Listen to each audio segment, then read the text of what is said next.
Hi, Barbara Wally here, orthopedic and sports certified physical therapist, to talk to you about pickleball and how to avoid pickleball injuries.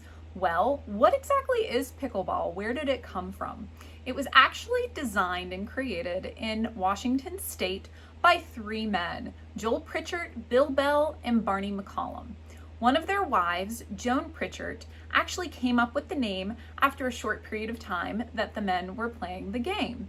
They actually created the game from a bunch of leftover equipment, and pickleball was born. It was named pickleball by Joan Pritchard because it's an actual crew term for those thrown together that are leftover starters, and that boat of leftover starters in crew is called a pickle boat.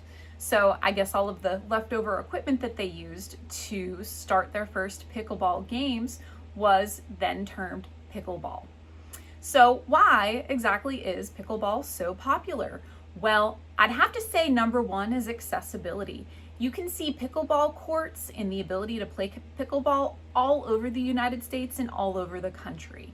A lot of tennis courts, because tennis used to be extremely popular, have been outfitted with pickleball lines, and many tennis courts have been converted into pickleball courts. It's also a very easy to learn sport.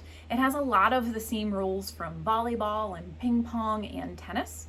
It's extremely easy on the joints, especially if you play doubles. You don't have to cover as much of the court. Just like in tennis, you don't cover as much of the court, so it's a little easier on your joints as well. And the ball is a lot lighter, and the way that you have to hit it is a lot easier on your shoulder joint especially, and when you serve, you actually serve underhand, so it's a lot easier on the system. There's very little equipment involved. All you really need is a pickleball. There's actually indoor and outdoor ball that you have to use for those situations, and just a pickleball paddle.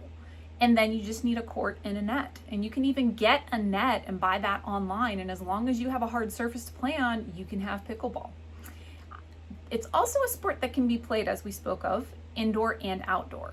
There is a ball for indoor, there is a ball for outdoor, but the ability to play indoor and outdoor has made it also extremely accessible all over the world and the United States. And most importantly, it's a very fun sport. So a lot of people have been attracted to playing the sport, which leads into the potential for injuries.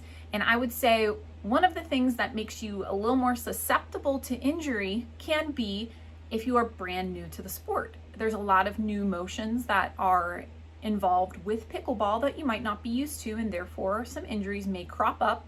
Or if you're new to sports in general and you don't have a lot of experience to draw from in order to treat simple injuries and recognize whenever a more serious injury is lingering or on the way.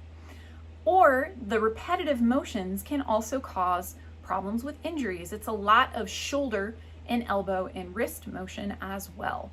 And if you're not used to the motion, again, you're new to the sport, that can also crop up some issues or build on some pre-existing issues. And because it's so fun, it's very, very easy to overplay and play it a little more than you probably should. And if you had an old injury, say you used to play tennis and you had a lingering tennis elbow problem, yes, that can get flared up playing pickleball as well. And if you're not conditioning, it's very easy to enjoy playing pickleball and use that as your only form of exercise. But if you're not conditioning and doing the things to keep your body healthy, it can make you more susceptible to an injury. What kind of injuries can you have? Well, you can have muscle strains involving the calf, the hamstring, as well as your quads for the lower extremities, but also the Achilles is susceptible to injury. That is the tendon that attaches the calf to the heel bone. Ankle sprains are common, as well as rotator cuff injuries and the strains of those muscles in the shoulder and the elbow, and falls. And yes, I am speaking to the young and the old populations, but it's more impactful for those that don't have great bone density. You can see a greater incident of fractures in the wrist from falling on an outstretched hand, or even a fracture of the foot or the ankle. But this is the first video of my series speaking of pickleball injuries. The next video, we're actually going to talk about hydration, diet, and learning how to play and how important that is with injury prevention. The video after that will speak of the kind of equipment that you want to look for and to have when you play pickleball, how frequently and how intensely you should be playing, strengthening that you should be doing in addition to playing pickleball. And then the third video will go over warming up and the kinds of stretching that you should be doing involving static and dynamic stretching. And then the final video, the fifth video in this series, will involve a conclusion, wrapping it all up and putting it all together. So I hope this has been very informative and that you have a great day, and check out my next videos about pickleball injury prevention. Thank you.